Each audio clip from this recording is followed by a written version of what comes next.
তাফসীর ইবনে কাসীরের মধ্যে এসেছে আল্লাহর নবী বিশ্ব নবী রাহমাতুল লিল আলামিন তিনটা প্রশ্নের উত্তর ওনার জানা ছিল না, আর নবীজি সব জানতেন কার থেকে? নবীজি কাফের মুশরিকদেরকে বললেন, গদান উজিবুকুম ওয়ালাম ইয়াকুল ইনশাআল্লাহ। আল্লাহর নবী কাফের মুশরিকদেরকে বললেন, আগামী কালকে তোমাদের তিনটা প্রশ্নের উত্তর দিব, কিন্তু আল্লাহর নবী ভুলে ইনশাআল্লাহ বলেননি। সারাদিন চলে গেল। পরের দিন কাফের মুশরিকরা আবার বিশ্বনবীর দরবারে আসলো, এসে বলতেছে, ও মুহাম্মদ, তুমি না বলেছো আমাদের তিনটা প্রশ্নের উত্তর দিবে, উত্তরগুলো দিয়ে দাও। আল্লাহর নবী বড় বিব্রতকর অবস্থায় পড়ে গেলেন, চিন্তিত হয়ে গেলেন, কেননা জিব্রাইল আসেনি, আর জিব্রাইল আসেনি মানে ওহীও নাজিল হয়নি। আর আল্লাহর নবী যা বলতেন ওহীর প্রেক্ষিতে বলতেন, ওহী ছাড়া, আল্লাহর অনুমতি ছাড়া কোনো কথা বলতেন না। ওমা ইয়ানতিকু আনিল হাওয়া ইন হুয়া ইল্লা ওয়াহয়ুন ইউহা। আল্লাহ বলেন, আমার রাসূল মন গড়া কোনো কথা বলেন না, তিনি যা বলেন সব ওহীর উপর ভিত্তি করেই বলেন। সুবহানাল্লাহ। এবার আল্লাহর নবী কাফেরদেরকে বললেন, দ্বিতীয় দিন, গদান নুজিবুকুম ওয়ালাম ইয়াকুল ইনশাআল্লাহ।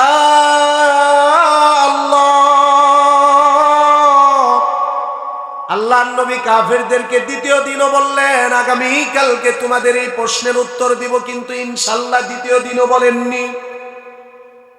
জিব্রাইলও আসেনি, ওহীও নাজিল হয়নি।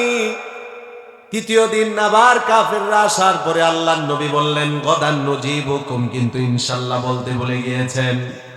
আল্লাহর নবী বড় চিন্তিত হলেন, পেরেশান হলেন।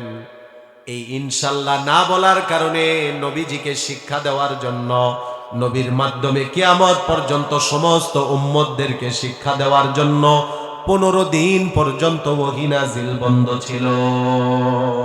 কতদিন? 15 দিন পর্যন্ত ওহী নাজিল হয় না, জিব্রাইল আসে না। রাসূল বড়ই চিন্তিত। ওই দিক দিয়ে কাফেররা আর মুশরিকরা, ইহুদিরা বলা বলি করে, দেখছো, মুসলমানদেরকে বলে, তোমাদের নবী যদি সত্য হতো 3 প্রশ্নের উত্তর দিতে পারতো, একদিন 2 দিন 3 দিন চলে গেল, সে তো উত্তর দিতে পারে না। তো আল্লাহর রাসূল খুব চিন্তিত অবস্থায় পড়ে গেলেন।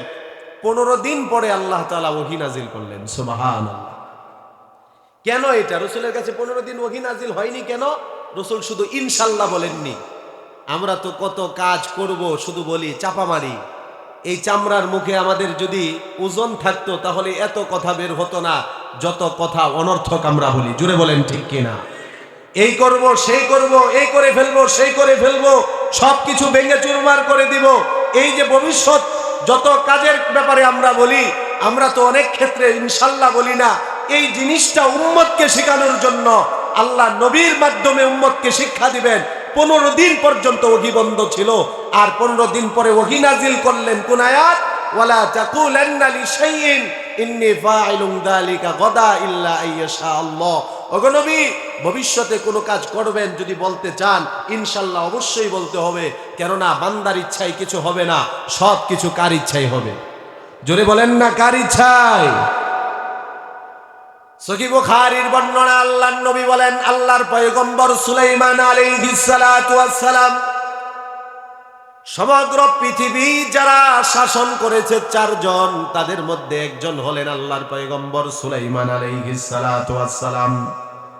বুখারী শরীফের হাদিস এসেছে, সুলাইমান আলাইহিস সালাতু ওয়াস সালাম একদিন কসম করলেন আল্লাহর নামের শপথ করে উনি বললেন, আল্লাহর কসম, আজকে আমার কোনো বর্ণনায় 70 জন স্ত্রী ছিল, কোনো বর্ণনায় পয়গম্বর সুলাইমান আলাইহিস সালাতু ওয়াস সালামের 99 জন স্ত্রী ছিল, কোনো বর্ণনায় ওনার 100 জন স্ত্রী ছিল। কেননা আমাদের শরীয়তের আগের শরীয়তে 4-এর অধিক বিবাহ করা বৈধ ছিল। ঠিক কিনা? এখন এই ওয়াজ শুনে আবার আপনারা দলিল দিবেন, হুজুর, পয়গম্বর সুলাইমান আলাইহিস সালামের স্ত্রী 70টা ছিল, 99 জন ছিল, 100 জন ছিল, আমরাও এখন একাধিক বিবাহ করব। আমাদের ইসলামী শরীয়তের মধ্যে একাধিক বিবাহ করার অনুমতি আছে, তবে সর্বোচ্চ কয়টা? বলেন না, কয়টা? একাধিক যদি কাহারো শক্তি সামর্থ্য থাকে, তৌফিক থাকে, সমতা দেওয়ার ক্ষমতা থাকে, সমতা বজায় রাখার যোগ্যতা থাকে, ইনসাফ দেওয়ার যদি তার যোগ্যতা থাকে তাহলে 4টা করতে পারবে, ইসলামী শরীয়তে এটা অনুমতি দিয়েছে। তবে এখন দেখা যায় অনেক মুসলমান দাবি করে মুসলমান, কিন্তু 4-এর অধিক বিবাহ করে, আবার গর্ববোধ করে। মনে রাখবেন, ইসলামী শরীয়তের বাহিরে গিয়ে নিজেকে বড় পণ্ডিত মনে করে যতই কাজ করবেন, আপনি পণ্ডিত না। ইসলাম অনুযায়ী যে কাজ করে সেই বুদ্ধিমান, সেই চালাক। ইসলামের বাহিরে যে যাবে তার চেয়ে বোকা আর কেউ হতে পারে না, ঠিক কিনা? কুষ্টিয়ার এক ছেলে, কয়েকদিন আগে পত্রপত্রিকায় দেখেছেন, সোশ্যাল মিডিয়াতে আপনারা দেখেছেন, সময় টিভি সহ সমস্ত বড় বড় নিউজগুলোর মধ্যে এগুলো নিউজ প্রচার করেছে। কুষ্টিয়ার এক ছেলে, নাম হলো তার রমিজুল, লিবিয়ার প্রবাসী, 7টা বিয়ে করেছে, এখনো এক ছাদের নিচে 7 বউ নিয়ে থাকে। সাংবাদিকরা এগুলো ঠিক ভালো করে প্রচার করে। আমার বুঝে আসে না, দেশের মধ্যে কত বড় বড় ঘটনা ঘটে যায়, ইসলামের বিপক্ষে কত দুশ্মনেরা কত কিছু ষড়যন্ত্র চক্রান্ত করে, 90 ভাগ 95 ভাগ মুসলমানের দেশের সাংবাদিক হয়ে এগুলো প্রচার করে না। কোন নায়িকা স্বামী ছাড়া বাচ্চা জন্ম দিল, কোন নায়ক গোপনে কয়টা বিবাহ করলো, কোন ছেলে 7টা 10টা বিবাহ করলো, এগুলো নিয়ে যেই দেশের সাংবাদিক লিপ্ত থাকতে পারে, মুসলমানের দেশের সাংবাদিক অনর্থক বিষয় নিয়ে লিপ্ত থাকতে পারে না। ইসলামের বিরুদ্ধে কত ষড়যন্ত্র হয়, এগুলো প্রচার করে না। আলেমদের বিরুদ্ধে কত ষড়যন্ত্র হয়, এগুলো প্রচার করে না। ইসলাম বিদ্বেষীরা, কুফরি শক্তি, তাগতি শক্তি কত ষড়যন্ত্র চক্রান্ত করতেছে, ফিলিস্তিনের মুসলমান ভাই বোনেরা কত নির্যাতিত হচ্ছে, এগুলো প্রচার প্রসার করবে না। কোন বেটা বিদেশ থেকে এসে 7টা বিয়ে করছে, সব টিভির নিউজ এগুলো প্রচার করতেছে। এর দ্বারা কি উদ্দেশ্য? মানুষকে বিভ্রান্তির মধ্যে ফেলে দেওয়া, যাতে মানুষ জানে যে না 4টার বেশি বিবাহ করতে পারে, যুবকরা যেন ধোঁকায় পড়ে যায়। আজকে ফতোয়া দিয়ে যায়, ফতোয়া 4-এর অধিক বিবাহ করা সমর্থ থাকলে সর্বোচ্চ করতে পারবে 4টা, এর অধিক বিবাহ করার বৈধতা ইসলাম দেয়নি। তো যেই কথা বলতেছিলাম, পয়গম্বর সুলাইমান আলাইহিস সালাতু ওয়াস সালাম উনি বললেন, আমার স্ত্রীদের সাথে আজকে রাত্রে মেলামেশা করব, যেই সন্তান আল্লাহ দান করবে সমস্ত সন্তানগুলোকে আমি আল্লাহর রাস্তার বীর মুজাহিদ বানিয়ে দিব। কিন্তু সুলাইমান আলাইহিস সালাতু ওয়াস সালাম ইনশাআল্লাহ এই কথাটা বলেননি। নিয়ত তো করেছেন, ভালো নিয়ত, ভালো কাজের নিয়ত করেছে। আমরা তো আমাদের সন্তানাদিকে বড় খেলোয়াড় বানাবো এই নিয়ত করি, আমরা আমাদের সন্তানাদিকে বড় নায়ক বানাবো নিয়ত করি, বড় গায়ক বানাবো নিয়ত করি। আল্লাহর পয়গম্বর সুলাইমান বললেন, আমার যতগুলো সন্তানাদি আল্লাহ দান করবে সবগুলোকে দ্বীনের জন্য, ইসলামের জন্য বীর মুজাহিদ বানাবো। ওনাকে একজন ফেরেশতা পয়গম্বর সুলাইমান আলাইহিস সালাতু ওয়াস সালামকে বললেন, আপনি ইনশাআল্লাহ বলেন। সুলাইমান আলাইহিস সালাতু ওয়াস সালাম ইনশাআল্লাহ বলেননি, ভুলে গিয়েছিলেন। এই রাত্রিতে সব স্ত্রীদের সাথে মেলামেশা করেছেন, কিন্তু কোনো স্ত্রীর গর্ভ থেকে বাচ্চা হয়নি। একজন স্ত্রীর গর্ভ থেকে একটা বাচ্চা হয়েছে, সেটাও তারপর বিকলাঙ্গ ছিল। আল্লাহর নবী বুখারীর হাদিসে বলেন, আল্লাহর পয়গম্বর সুলাইমান আলাইহিস সালাতু ওয়াস সালাম যদি তিনি ইনশাআল্লাহ বলতেন, তাহলে ওই রাত্রিতে যেই মেলামেশা করেছেন প্রত্যেকটা স্ত্রীর গর্ভ থেকে আল্লাহ একজন বীর মুজাহিদ সন্তান দান করে দিতেন। আল্লাহর নবী কসম করে বলেন, ইনশাআল্লাহ না বলার কারণে সুলাইমান আলাইহিস সালামের যে ক্ষতি হয়েছে, আমি ইনশাআল্লাহ না বলার কারণে আমারও ক্ষতি হয়েছে। 15 দিন ওহী নাজিল বন্ধ ছিল। এবার ওহী নাজিল হয়ে গেল, আল্লাহর নবীকে আল্লাহ তাআলা জানিয়ে দিলেন জিবরাইলের মাধ্যমে, ও আল্লাহর নবী, ওয়ায়াসআলুনাকা আনির রূহ, এই যে মক্কার কাফেররা এসে আপনাকে রূহ সম্পর্কে প্রশ্ন করে, আপনি বলে দেন, কুলির রূহু মিন আমরি রব্বি, রূহ এটা হলো আমার আল্লাহর একটা আদেশ। আল্লাহ আদেশ করলে ভিতরে ঢুকে, আবার আল্লাহ আদেশ করলে বের হয়ে যায়। আল্লাহর নবীকে দ্বিতীয় প্রশ্ন করেছিল কাফের মুশরিকরা, ও নবী, আসহাবে কাহাফ তারা কারা ছিল? এবার জিবরাইলের মাধ্যমে সূরা কাহাফ নাজিল করে আল্লাহ জানিয়ে দিলেন, ও হাবিব, আপনি কাফের মুশরিকদেরকে জানিয়ে দেন, আসহাবে কাহাফ তারা 7 জন যুবক ছিল, আল্লাহর প্রতি ঈমান এনেছিল, জালেম বাদশা জুলুম করেছে, অত্যাচার করেছে, তারা আল্লাহর প্রতি ঈমান ছাড়েনি। ঈমান বাঁচানোর জন্য দেশ ছেড়ে তারা দূরে চলে গিয়েছিল, একটা গুহায় গিয়ে আশ্রয় নিয়েছিল। 309 বছর পর্যন্ত আল্লাহ তাদের সেই গুহার মধ্যে ঘুমের মধ্যে কাটিয়ে দিয়েছেন। আল্লাহু আকবার বলেন। 309 বছর ওই যুবকেরা ঈমান বাঁচাতে গিয়ে গুহায় আশ্রয় নিয়েছিল। 309 বছর ঘুমের মধ্যেই ছিল, তারাই হলো আসহাবে কাহাফ। বিস্তারিত আল্লাহ তাআলা জানিয়ে দিলেন। এবার আল্লাহ তাআলা আল্লাহর নবীকে বলেন, ও হাবিব, মক্কার কাফের মুশরিকরা আপনাকে প্রশ্ন করেছে 3 নাম্বার, যুলকারনাইনকে, ওয়ায়াসআলুনাকা আন যিল কারনাইন, বাদশা যুলকারনাইন সম্পর্কে আপনাকে প্রশ্ন করেছে, আপনি জানিয়ে দেন। যুলকারনাইন হলো এমন বাদশা যিনি পূর্ব থেকে নিয়ে পশ্চিম পর্যন্ত পুরা পৃথিবীর রাজত্ব করেছেন। জোরে বলেন সুবহানাল্লাহ। 3টা প্রশ্নের উত্তর আল্লাহ তাআলা জানিয়ে দিলেন। রাসূল মক্কার কাফেরদেরকে বলে দিলেন। কাফেররা এই 3টা প্রশ্নের উত্তর শুনে অনেকে রাসূলের হাতে হাত রেখে কালিমা পড়ে মুসলমান হয়ে গেল। তা আমার বলা উদ্দেশ্য এখানে ঘটনা এটা না, উদ্দেশ্য হলো রাসূল যা বলতেন নিজের থেকে বলতেন না আল্লাহর পক্ষ থেকে ওহীর প্রেক্ষিতে বলতেন, এটা বলা উদ্দেশ্য। তো এখানে যারা বলেন উলামায়ে কেরাম কথা, কোরআনের কথা, হাদিসের কথা, মন গড়া কোনো কথা না। এখানে এই জন্য কোরআন হাদিসের কথা যারা শুনে তাদের জীবন পরিবর্তন হয়। জুড়ে বলেন সুবহানাল্লাহ। আমাদের দেশ, শুধু আমাদের দেশ নয়, সমগ্র পৃথিবীর দিকে তাকান। পৃথিবী উন্নত হচ্ছে, রাস্তাঘাট উন্নত হচ্ছে, বিল্ডিং উঁচু উঁচু বিল্ডিং হচ্ছে, ডিজিটাল সবকিছুই ডিজিটাল হচ্ছে। কিন্তু যত আসবাবপত্র ডিজিটাল হচ্ছে, জিনিস ডিজিটাল হচ্ছে, মানুষের চরিত্র কিন্তু উন্নত হচ্ছে না। দিনকে দিন মানুষের চরিত্র নিচের দিকে যাচ্ছে। ঠিক কিনা বলেন? একটা দেশ ততক্ষণ পর্যন্ত শান্তিময় হবে না, দেশের জনগণ ততক্ষণ পর্যন্ত সুখে শান্তিতে বসবাস করতে পারবে না।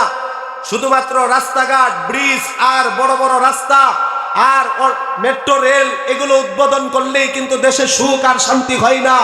দেশের সুখ আর শান্তি আসবে মানুষের চরিত্র পরিবর্তন করার দ্বারা, চোর চুরি বন্ধ করার দ্বারা, জেনাকারী জেনা বন্ধ করার দ্বারা, মিথ্যুক মিথ্যা বন্ধ করার দ্বারা, দুর্নীতিবাজ দুর্নীতি বন্ধ করার দ্বারা, সুদখোর সুদ বন্ধ করার দ্বারা, ঘুষখোর ঘুষ বন্ধ করার দ্বারা, উন্নত চরিত্রবানের দ্বারাই জমানা পরিবর্তন হবে। বলেন ঠিক কিনা? এছাড়া যতই পরিবর্তন হোক, সাজিয়ে দেখ গুছিয়ে দেখ, সুখ শান্তি আসবে না। পুরা পৃথিবীর দিকে তাকান, রঙে রঙিন হচ্ছে পৃথিবী, কিন্তু মানুষের চরিত্র দিনকে দিন নিম্নগামী হচ্ছে। ঠিক কিনা? বিশ্বনবী আজ থেকে প্রায় ১৫০০ বছর পূর্বে মুনাফিকদের যে চরিত্রের কথাগুলো আল্লাহর নবী বলে দিয়েছিলেন, এখন মুসলমানদের দিকে তাকালে সব চরিত্র মুসলমানের মধ্যেই পাওয়া যায়। জোরে বলেন ঠিক কিনা? বিস্তারিত আমি সব হাদিসগুলো বলতে যাব না। সহিহ মুসলিমের বর্ণনা, তাকরার সহ হাদিসের সংখ্যা হলো 219, 220, 221, 222 নাম্বার। এই 4টা হাদিস আপনারা পড়ে দেখবেন। আল্লাহর নবী এক হাদিসের মধ্যে বলেছেন মুনাফিকের আলামত হলো 4টি। আর এক হাদিসের মধ্যে আল্লাহর নবী বলেন আয়াতুল মুনাফিকি সালাত, মুনাফিকের আলামত হলো 3টি। 1 নাম্বার হলো ইদা হাদ্দাথা কাযাবা, মুনাফিক যখন কথা বলে তখন মিথ্যা কথা বলে। 2 নাম্বার মুনাফিকের আলামত হলো ওয়াইদা ওয়াদা আখলাফা, মুনাফিক যখন ওয়াদা করে ওয়াদা ভঙ্গ করে। 3 নাম্বার মুনাফিকের আলামত হলো ওয়াইদা তুমিনা খানা, আমানত রাখলে আমানতের খেয়ানত করে। এবার আমি আপনাদেরকে প্রশ্ন করি, বলেন শুধু এই চরিত্রগুলো মুনাফিকের মধ্যে আছে নাকি আমাদের জমানার অধিকাংশ মুসলমানের মধ্যে আছে? আছে কি নাই? অধিকাংশ মুসলমান নামাজ পড়ে, নিজেকে পরিচয় দেয় আমি মুসলমান, বাবা মুসলমান, দাদা মুসলমান, পূর্বপুরুষ মুসলমান। কথা বললে প্রায় কথায় মিথ্যা পাওয়া যায়। আছে কি নাই? ওয়াদা করলে ওয়াদা ভঙ্গ করে, আমানত রাখলে আমানতের খেয়ানত করে। অথচ সোনালী জমানার যেই মুসলমান ছিল, অতীত জমানার যেই মুসলমান যারা ছিলেন, তাদের ঈমান এত পাকাপোক্ত ছিল, না খেয়ে মরে যেত, তারপরেও তারা আমানতের খেয়ানত করতো না। ঠিক কিনা? আমি সাহাবায়ে কেরামের ঘটনা বলবো না। একজন বিশিষ্ট তাবিঈ যিনি ছিলেন মক্কায়, বিশিষ্ট একজন তাবিঈ ছিলেন যিনি সাহাবায়ে কেরামকে দেখেছেন। নাম হলো কাজী আবু বকর রহমাতুল্লাহি আলাইহি। শেখ আব্দুল ফাত্তাহ আবু গুদ্দা রাহিমাহুল্লাহ ওনার কিতাবের মধ্যে এই ঘটনা উল্লেখ করেছেন। একজন তাবিঈ যুবক সাহাবী একদিন 2 দিন নয়, 3 দিন ধরে ক্ষুধার্ত পেট নিয়ে মক্কার গলিতে গলিতে ঘোরাফেরা করে কাজের জন্য। কোনো কাজ পায় না, খেতেও পারে না, পরিবার পরিজনের মধ্যে তার সবাই না খাওয়া, মক্কার গলিতে গলিতে ঘুরতেছে, বাজারে ঘুরতেছে। এমন সময় এই বিশিষ্ট তাবেঈ কাজী আবু বকর তার সামনে একটা থলে দেখতে পেলেন। থলে উঠানোর পরে থলের ভিতর কোটি টাকা দামের একটা হার দেখতে পেলেন। কাজী আবু বকর, যিনি 3 দিন ধরে ক্ষুধার্ত, একটা স্বর্ণের হার দেখতে পেলেন, কোটি টাকার মূল্যের এই স্বর্ণের হার।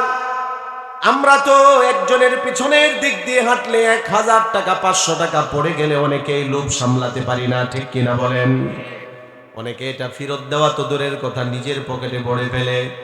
ইমানদারের চরিত্র এমন হবে না, ইমানদার না খেয়ে মরে যেতে পারে, অপর ভাইয়ের হক সে নষ্ট করে না, বলেন ঠিক কিনা? ইমানদারের চরিত্র এমন হবে না, ইমানদার না খেয়ে মরে যাবে, জনগণের সম্পদ আত্মসাৎ করবে না।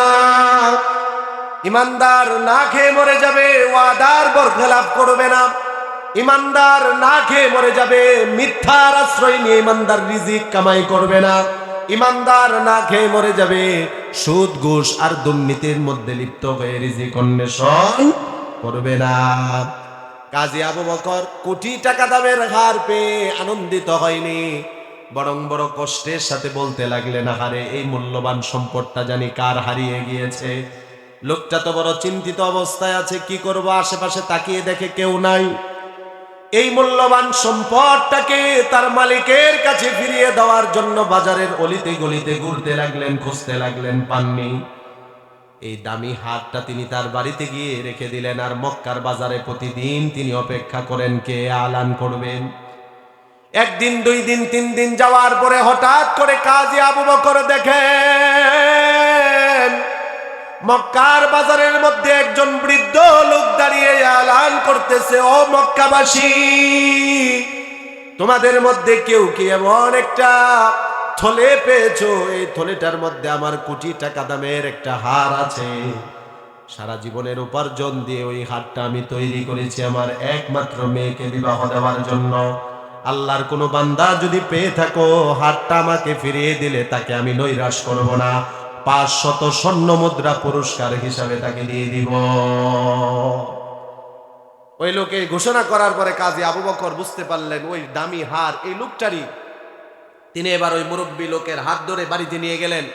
বাড়িতে নেওয়ার পরে ওই থলের বিবরণ চাইলেন। থলের বিবরণ দেওয়ার পরে কাজী আবু বকর থলেটা মুরব্বীর হাতে দিয়ে দিলেন আর বললেন, চাচা, এই যে আপনার থলে, আর দেখেন ভিতরে আপনার হার, কোটি টাকা দামের হার, ঠিক আছে কিনা।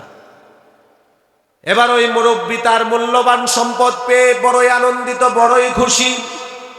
কাজী আবু বকরকে তার পুরস্কারের 500 স্বর্ণ মুদ্রা দেওয়ার জন্য তিনি রেডি করলেন। কাজী আবু বকর রহমাতুল্লাহি আলাইহি যুবক, আল্লাহর ভয় অন্তরে এই পরিমাণ ছিল, আমানতদারিতার গুণ তার অন্তরে এই পরিমাণ ছিল। যুবক বলে, না না, এই যে আপনার সম্পদ আপনার কাছে ফিরিয়ে দিয়েছে, এটা একটা আমানতদারিতা। আমি আপনার সম্পদ আপনার কাছে ফিরিয়ে দিয়েছি, এই আমানতদারিতা যে হেফাজত করেছে, এটার পুরস্কার আমার আল্লাহ পরকালে দিবে। দুনিয়াতে যদি 500 দিরহাম পুরস্কার নিয়ে নেই, আখিরাতে নাও পেতে পারি। অতএব আখিরাতের পুরস্কারের জন্য 500 দিরহাম ছেড়ে দিলাম। আল্লাহু আকবার বলেন। ওই বৃদ্ধ লোকটি যুবকের দিকে তাকিয়ে চোখের পানি ছেড়ে দিল, আর যুবককে বুকের মধ্যে জড়িয়ে নিল, আর বলতে লাগলো, যুবক, বর্তমানে এমন চরিত্রের যুবক জমিনে পাওয়া খুব কঠিন। লোকটা চলে গেল। কাজী আবু বকর রহমাতুল্লাহি আলাইহি কিন্তু 3 দিনের ক্ষুধার্ত ব্যক্তি ছিলেন। কিছুদিন পরে ব্যবসার উদ্দেশ্যে অন্য মানুষের সাথে কাজী আবু বকর রহমাতুল্লাহি আলাইহি সামুদ্রিক সফরের মধ্যে বের হয়ে পড়লেন। সমুদ্রের উত্তাল ঢেউয়ের কারণে লঞ্চ ডুবে গেল, মানুষগুলো কেউ কেউ মারা গেল, কেউ কেউ তীরের মধ্যে বেহুশ অবস্থায় পড়ে রইল। কাজী আবু বকর রহমাতুল্লাহি আলাইহি বাসতে বাসতে একটা তীরের মধ্যে আসলেন। তিনার হুঁশ ফিরে আসার পরে তিনি দূরে একটা মসজিদ দেখতে পেলেন। ওযু করে মসজিদে গিয়ে নামাজ আদায় করে আল্লাহর শুকরিয়া আদায় করতে লাগলেন। নামাজ শেষ করে কাজী আবু বকর রহমাতুল্লাহি আলাইহি সুললিত কণ্ঠে বসে বসে আল্লাহর কোরআন তেলাওয়াত করেন।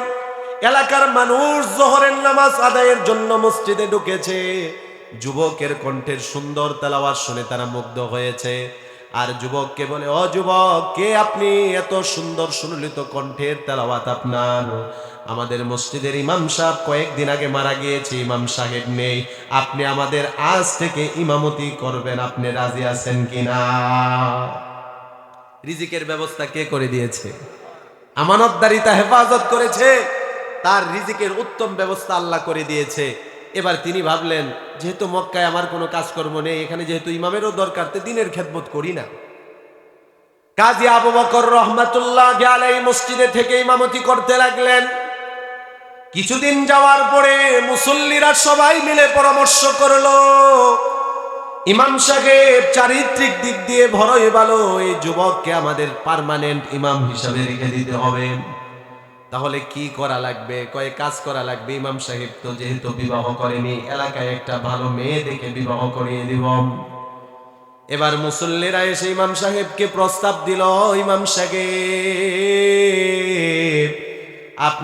আপনাকে আমাদের বড় ভালো লেগেছে, আপনার যদি আমাদেরকে ভালো লেগে থাকে তাহলে আজ থেকে আপনি আমাদের পার্মানেন্ট ইমাম, এবং আমরা চাচ্ছি এই এলাকায় আপনি একটা বিবাহ করেন। ইমাম সাহেব বললেন, এটা তো বললেই হবে না, বিবাহর জন্য তো মেয়ে লাগবে, মেয়েকে। মুসল্লিরা সবাই সিদ্ধান্ত নিল, আপনার আগে যিনি ইমামতি করেছেন বড়ই দিনদার ছিলেন, মুত্তাকি পরহেজগার ছিলেন, আল্লাহর একজন ওলি ছিলেন। ওনার ইন্তেকাল হয়েছে, ওনার একমাত্র একটা কন্যা আছে, বড়ই সুন্দরী, আমরা শুনতে পেয়েছি, দিনদার মেয়ে। ওই মেয়েটার সাথে আমরা আপনার বিবাহের প্রস্তাব দিচ্ছি, আপনি কি রাজি আছেন কিনা? ইমাম সাহেব বুঝলেন একজন আলেমের মেয়ে দিনদার পরহেজগার, তাহলে রাজি হব না কেন? তিনি রাজি হয়ে গেলেন। বিবাহ সম্পন্ন হয়ে গেল। কাজী আবু বকর রহমাতুল্লাহি আলাইহি বাসর গড়ে স্ত্রীর কাছে চলে গেলেন। যাওয়ার পরে বারবার স্ত্রীর সুন্দর চেহারার দিকে তাকান না, শুধু গলার দিকে তাকান, গলার দিকে তাকান। স্ত্রী এবার মনে মনে বলতে লাগলো, আরে শুনেছিলাম ইমাম সাহেবের ভালো চরিত্র, আমার চেহারার দিকে না তাকিয়ে গলার এই মূল্যবান কোটি টাকার দামের হারের দিকে তাকায়, তাহলে কি আমার স্বামী দুনিয়ার লোভ তার অন্তরে আছে কিনা? এবার স্ত্রী তার ভয় ভেঙ্গে বলে ফেলল, প্রাণের স্বামী, আপনি কি এই নেকের এই যে গলার হার, এটাকে আপনার পছন্দ হয়েছে? যদি এটা আপনার পছন্দ হয় আমি আপনাকে এটা হাদিয়ে দিয়ে দিব। তাছাড়া এখন থেকে আমি আপনার, আমার সব কিছুই তো আপনার। এবার কাজী আবু বকর রহমাতুল্লাহি আলাইহি বলেন, না, আমার প্রাণের স্ত্রী, এই হারের দিকে তাকিয়ে আছে, এর একটা ঘটনা আমার মনে পড়ে গেছে। এই রকম একটা হার মক্কার মধ্যে পেয়েছিলাম, 3 দিন আমি ক্ষুধার্ত ছিলাম। একজন মুরব্বীকে আমি কয়েকদিন পরে হারটা ফিরিয়ে দিয়েছিলাম। মুরব্বী বড় খুশি হয়ে আমার জন্য অনেক দোয়া দিয়েছিল। এবার মেয়েটা তার চোখের পানি ছেড়ে দিয়ে বলতেছে, ও তাহলে আপনি সে যার কথা বলে বলে আমার বাবা মাঝে মধ্যে কান্না করতো আর চোখের পানি জড়াতো, আপনার কথা বলে বলে আমার বাবা আমার সামনে কান্না করতো, মারে বয়স হয়ে গিয়েছে, আমি ছাড়া পৃথিবীতে তোর কেউ নেই। আমি যদি জীবদ্দশায় দিনদার ওই ছেলেটা, মক্কার ওই কাজী আবু বকরের মতো ওই দিনদার ছেলের কাছে যদি তোকে আমি তুলে দিতে পারতাম, এরকম একটা পাত্রের হাতে যদি তোকে তুলে দিতে পারতাম, তাহলে বড়ই আমার দিলটা শান্তি হতো। বাবা এগুলো বলতো আর আফসোস করতো। তাহলে ওই ছেলেকে আপনি, এখন এই যুবক কাজী আবু বকর বুঝতে পারলেন উনি যে আমানতদারিতার হেফাজত করেছিলেন, এটার পুরস্কার শুধু আল্লাহ পরকালেই দিবেন তা না, দুনিয়াতে আল্লাহ রিজিকেরও ব্যবস্থা করে দিয়েছে, এবং ওই সম্পদ সহ সম্পদের মালিককে তার ঘরের স্ত্রী বানিয়ে দিয়েছে। আল্লাহু আকবার। তাহলে ভালো চরিত্রগুলো যদি আমাদের মধ্যে আসে, আমার জীবন পরিবর্তন হবে, আমার পরিবার পরিবর্তন হবে, আমার সমাজ পরিবর্তন হবে, আমার রাষ্ট্র পরিবর্তন হবে। আজকে আপনারা খুঁজে দেখেন, প্রত্যেকটা মানুষের ব্যক্তিগত জীবনে অশান্তি, পারিবারিক জীবনে প্রায় মানুষের অশান্তি, সামাজিক জীবনে প্রায় মানুষের অশান্তি, পৃথিবীর দিকে তাকান, রাষ্ট্রীয় জীবনে অনেক রাষ্ট্রীয় অশান্তি। মানুষের জীবন ততক্ষণ সুখীময় হবে না, মানুষের পরিবার ততক্ষণ সুখীময় হবে না, মানুষের ফ্যামিলির মধ্যে ততক্ষণ সুখ শান্তি আসবে না, মানুষের সমাজে ততক্ষণ সুখ শান্তি আসবে না, রাষ্ট্রে ততক্ষণ সুখ শান্তি আসবে না, যতক্ষণ আমার জীবন, যতক্ষণ আমার পরিবার, যতক্ষণ আমার সমাজ, যতক্ষণ আমার রাষ্ট্র কোরআন হাদিস দ্বারা পরিচালিত না হবে। ঠিক কিনা বলেন? আমার জীবনে কোরআন আসলে জীবন সুন্দর হবে, আমার জীবনে আমার পরিবারে কোরআন হাদিস আসলে আমার পরিবার সুন্দর হবে, আমার সমাজে কোরআন হাদিস প্রতিষ্ঠিত হলে সমাজ সুন্দর হবে। ওই সমাজে সুদ থাকবে না, ওই সমাজে ঘুষ থাকবে না, ওই সমাজে দুর্নীতিবাজ থাকবে না, ওই সমাজে জালেম অন্যায় করে দুর্বল মানুষের উপর জুলুম করবে না। ঠিক কিনা? তাহলে আমাদের দরকার কোরআন হাদিস এই কথাগুলো শোনা এবং এগুলো আমাদের জীবনের মধ্যে আনা। ঠিক কিনা বলেন? আমরা মনোযোগ সহকারে শুনবো এবং আমলের নিয়তে শুনবো। আল্লাহ আমাদের সকলকে আমল করার তৌফিক দান করুক। জোরে বলি আমিন। তাহলে উত্তম কথাগুলো, বসেন, উত্তম কথাগুলো আমরা শুনবো, কোরআন হাদিসের কথাগুলো শুনে তদানুযায়ী আমরা আমল করার চেষ্টা করব। এখানে যেহেতু যুবক ভাইদের উপস্থিতি বেশি, এই জন্য যুবক ভাইদেরকে লক্ষ্য করে একটা কথা বলি। ও যুবক ভাইরা, এটা কিন্তু সাধারণ কোনো জায়গা না। পৃথিবীর মধ্যে যত শ্রেষ্ঠ জায়গা আছে, রসুলের ভাষায় এই জায়গাগুলো হলো সবচেয়ে শ্রেষ্ঠ জায়গা। জুড়ে বলেন সুবহানাল্লাহ। তিরমিজির বর্ণনা হাদিসের সংখ্যা হলো 3851 নম্বর এবং 52 নম্বর হাদিস। আল্লাহর নবী, বিশ্ব নবী রাহমাতুল লিল আলামিন সাহাবায়ে কেরামকে বললেন, ইদা মারারতুম বিরিয়াজিল জান্নাতি ফারতাউ। আল্লাহর নবী বললেন, ও আমার সাহাবীরা, যখন তোমরা জান্নাতের বাগানের পাশ দিয়ে যাবে, জান্নাতের বাগান থেকে তাজা পাকা ফলগুলো তোমরা সংগ্রহ করে নেবে। সাহাবায়ে কেরাম বুঝতে পারলেন না, বড়ই প্রশ্ন করলেন, ওয়া রিয়াজুল জান্নাতি ইয়া রাসূলুল্লাহ। ওগো নবীজি, জান্নাতের বাগান আমরা কোথায় পাবো? দুনিয়াতে আমাদের বাসস্থান, দুনিয়াতে তো জান্নাতের বাগান নেই। আল্লাহর নবী বললেন, দুনিয়াতে দুইটা জায়গা হলো জান্নাতের বাগান। এক নাম্বার হলো আল মাসাজিদু, এই যে আপনাদের মসজিদ দাঁড়িয়ে আছে, এখনো নির্মাণ কাজ পরিপূর্ণ হয়নি। পৃথিবীর মধ্যে যত মসজিদ আছে, রাসূল বলেন এগুলো সব হলো জান্নাতের বাগান। এই হাদিসের পরের হাদিস তিরমিজির 3852 নম্বর হাদিস। আল্লাহর নবী বলেন, হিলাকুদ যিকরি, যেই জায়গার মধ্যে কোরআন হাদিসের আলোচনা হয়, জিকিরের মজলিস হয়, জিকিরের মজলিস গুলো হলো জান্নাতের বাগান। সাহাবায়ে কেরাম এবার দ্বিতীয় প্রশ্ন করলেন, বাগান বুঝতে পারলাম, এবার ফল কি জিনিস? আল্লাহর নবী বললেন, জান্নাতের বাগানের ফল হলো সুবহানাল্লাহ, আলহামদুলিল্লাহ, লা ইলাহা ইল্লাল্লাহ, ওয়াল্লাহু আকবার। এই তাসবিহ গুলো হলো জান্নাতের বাগানের ফল। জুড়ে বলেন সুবহানাল্লাহ। তাহলে আছি আমরা পৃথিবীর সবচেয়ে শ্রেষ্ঠ স্থান জান্নাতের বাগানে। এই যে একটু বরবর কষ্ট করে বলতেছেন সুবহানাল্লাহ, আলহামদুলিল্লাহ, লা ইলাহা ইল্লাল্লাহর জিকির করেছেন, মাঝে মধ্যে বললাম আল্লাহু আকবার বলতে আপনাদেরকে, এগুলো হলো জান্নাতের বাগানের তাজা পাকা ফল। আজকে বলে এগুলো সংগ্রহ করব, জান্নাতে গিয়ে এটার স্বাদ অনুভব করব। জুড়ে বলেন সুবহানাল্লাহ। তাহলে এখানে যারা আসছেন, লাভ হয়েছে না লস হয়েছে? একটু জুড়ে বলেন না, লাভ হয়েছে না লস হয়েছে? যারা এখন আশপাশে দাঁড়িয়ে আছে, বাদাম টিপতেছে, তারা কি লাভের মধ্যে না লসের মধ্যে? আল্লাহ সবাইকে আসার বসার তৌফিক দান করুক। জোরে বলি আমিন। যুবক ভাইদের উপস্থিতি আছে, এই কারণে যুবক ভাইদেরকে লক্ষ্য করে একটা কথা বলি। যুবক ভাই, আল্লাহ পাক রব্বুল আলামিন যুবকদের যৌবনকালের ইবাদত অনেক পছন্দ করেন, মহাব্বত করেন, ভালোবাসেন। ময়দানে মাহশারের মধ্যে যখন কোনো কিছুর ছায়া থাকবে না, গাছের ছায়া থাকবে না, ছাদের ছায়া থাকবে না, আকাশের ছায়া পর্যন্ত থাকবে না, এই মাটির জমিন আর মাটির জমিন থাকবে না, তামার জমিনে পরিণত হয়ে যাবে। এত দূরের সূর্যটা আর দূরে থাকবে না, মাথার খুব কাছাকাছি চলে আসবে। ওই কঠিন ময়দানে মাহশারে আল্লাহ পাক রব্বুল আলামিন কোটি কোটি মানুষের মধ্য থেকে 7 শ্রেণীর মানুষকে তার আরশের ছায়ার নিচে